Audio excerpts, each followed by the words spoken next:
Hello, welcome to our channel ব্যাপার education and admission suggestion centre.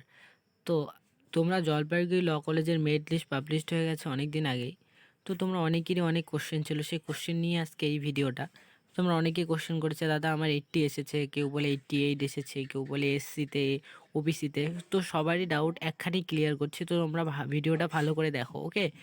তো বিষয়টা হচ্ছে এইচএসের মেরিট বেসিসে নিচ্ছে কি না সেটা বলা মুশকিল, মানে এইচএসে নাম্বার হিসেবেই নিচ্ছে, কিন্তু তোমাদের কোশ্চেন হিসেবে আমি দেখতে পাচ্ছি তোমাদের অনেকেরই নাম কিন্তু আসেনি।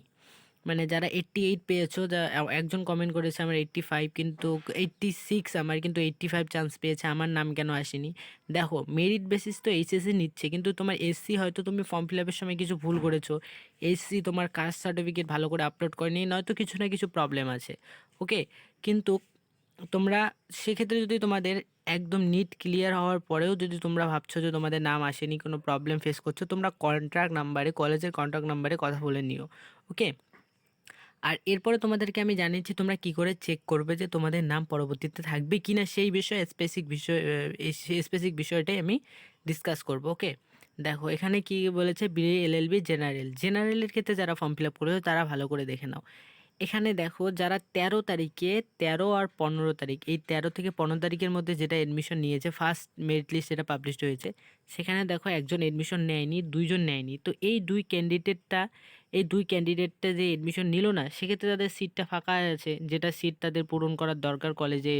একটা মিনিমাম যে সিট থাকে, সেই সিটটা ফুল হয়ে গেলে তারা আর মেরিট লিস্ট পাবলিশ করে না, আর এডমিশনটা নেয় না তারা, ওকে।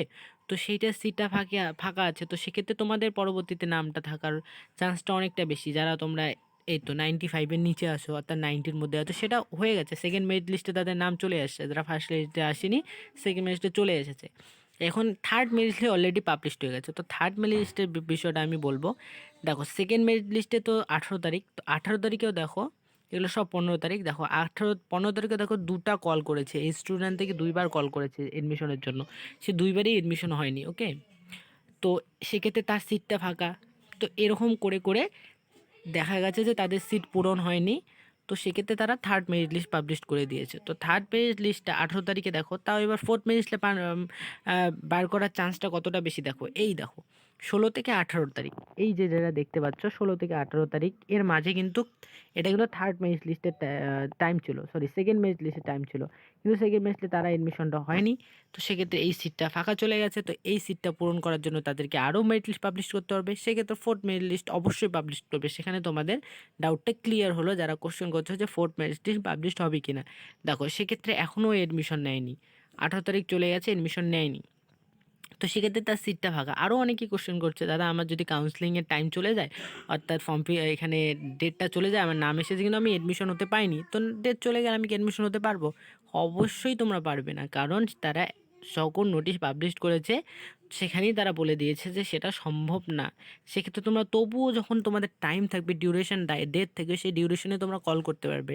অ্যামাউন্টটা 10,525, সেটা তোমাদের যদি টাকাটা না জোগাড় করতে পারো সে সময়ের জন্য, তোমরা অ্যাটলিস্ট কলেজে কথা ফোন করে তো কথা বলে নিবে, তোমাদের প্রবলেমটা জানাবে। সেক্ষেত্রে দেখো তারা কি বলে বিষয়টা। কলেজে তো কথা বলতে হবে না, কলেজে তোমরা ডিরেক্ট কথা বলবে, কোনো প্রবলেম হলে কলেজে কথা বলবে। আর এরপরেও যদি কোনো কিছু বিষয়ে তোমাদের ডিরেক্ট জানতে ইচ্ছা হলে তো অবশ্যই কমেন্ট করবে। আর যারা চ্যানেল নতুন, অবশ্যই সাবস্ক্রাইব করে বেল আইকনকে প্রেস করবে।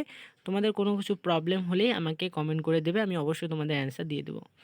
এক্ষেত্রে দেখো এবার থার্ড মেরিট লিস্টের বিষয়টা দেখাচ্ছে। থার্ড মেরিট লিস্টে দেখো, থার্ড মেরিটে এই তো এই স্টুডেন্টটা 19 থেকে 21 তারিখের মধ্যে সে সে এডমিশন নিয়ে নিয়েছে। দেখো তার এখানে কি দেখাচ্ছে, এডমিশন না, না সরি, সে এখনও এডমিশন নেয়নি, এডমিশন নিলে সে এডমিশন নিয়ে নিয়েছে। দেখি দেখি, হ্যাঁ, না না না না, বিষয় তাকে কল করেছে, সে এডমিশন নিয়ে নিয়েছে, সেই জন্য তার এখানে কি দেখাচ্ছে, রাইট চিহ্ন দেখাচ্ছে, ওকে।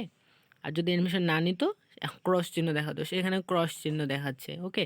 আরও একটা যে ডাবল পেমেন্ট করে দিয়েছো, দেখো এখানে কিন্তু সেই এই কিন্তু এডমিশন নিয়ে নিয়েছে, কিন্তু এখানে আবারও pay and admission form fill up বলছে, পে এবং আবার পে করার অপশনটা আছে। তো সেক্ষেত্রে কেউ যদি ডাবল পেমেন্ট করে রাখো, কিন্তু তাকে কিন্তু বলা হয়েছে তোমরা 6 থেকে 7 দিনের মধ্যে কিন্তু কলেজে দেখা করবে ডিরেক্ট, ওকে, না হলে কিন্তু তোমাদের যে অপশনটায় দেখেছো তোমরা পেমেন্ট করে দিয়েছো সেটা কিন্তু আর রিফান্ড পাবে না। এমনিতেও যারা ফার্স্ট পেমেন্ট করেছো পেমেন্ট করে দিয়েছো এডমিশনের জন্য, সেক্ষেত্রে তারা কিন্তু রিফান্ড আর পাবে না বলে দিয়েছে। কিন্তু দুবার যদি কেউ পেমেন্ট করে থাকো সেক্ষেত্রে সে রিফান্ড পাবে।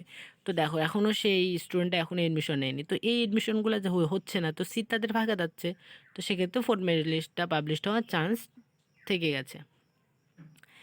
এখনও এও অ্যাডমিশন নেয়নি। ওকে, তো এই হচ্ছে বিষয়টা। এখন জেনারেল গেল, অনার্সের বিষয়টা বলি তোমাদেরকে। অনার্সের বিষয়টা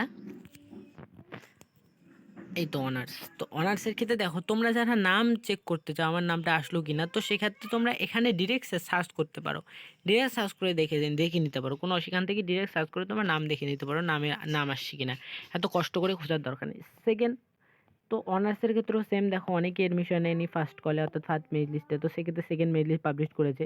অনার্সে এডমিশন না নেওয়ার হারটা অনেকটাই বেশি, দেখছো সেকেন্ড মেরিট লিস্টে অনেকেই পাবলিশ করেনি, তো সেক্ষেত্রে তোমাদের থার্ড মেরিট লিস্ট পাবলিশড হয়ে গেছে। এখন সেকেন্ড মেরিট লিস্টেও দেখো, থার্ড মেরিট লিস্টেও দেখো 19 থেকে 21 তারিখের মধ্যে এডমিশন নেয়নি, দেখো এডমিশন নেয়নি এতগুলো। এই যে তিনটা এডমিশন নিয়েছে, তিনটা নিয়েছে, চারটা নিয়েছে, তাও আবার কিসে নিয়েছে দেখো, তাও কাজটা দেখো, সে এসসিতে নিয়েছে। কারো আবার মেরিট লিস্টে নাম না থাকলেও যদি এখানে নাম থেকে তোমরা এখানে সার্চ করে দেখবে নাম থেকে, তো তোমরা অবশ্যই সেক্ষেত্রে দেরি না করে, এখানে নাম থাকলে দেরি না করে তোমরা পেমেন্ট ডেটের এখানে গিয়ে তোমরা পেমেন্ট রিসিপ্টটা নিয়ে নেবে। ওকে, তো এই হচ্ছে ভিডিওটা। অবশ্যই তোমরা ভিডিওটা ভালো লাগলে লাইক করবে, কমেন্ট করবে, শেয়ার করে দেবে বন্ধুদের মাঝে। আর যদি তোমরা ভিডিওটা ইনফরমেটিভ মনে হয় তাহলে তোমরা অবশ্যই সেই ভিডিওটা অন্যকে দেখিয়ে দেওয়ার জন্য তোমরা শেয়ার করে দেবে, তোমাদের বন্ধু যারা একসঙ্গে ফর্ম ফিল আপ করছে তাদেরকে শেয়ার করে দেবে। আর লাইক অবশ্যই করতে ভুলো না, চ্যানেলকে সাবস্ক্রাইব করে বেল আইকনকে প্রেস করে রাখো। Thank you for watching.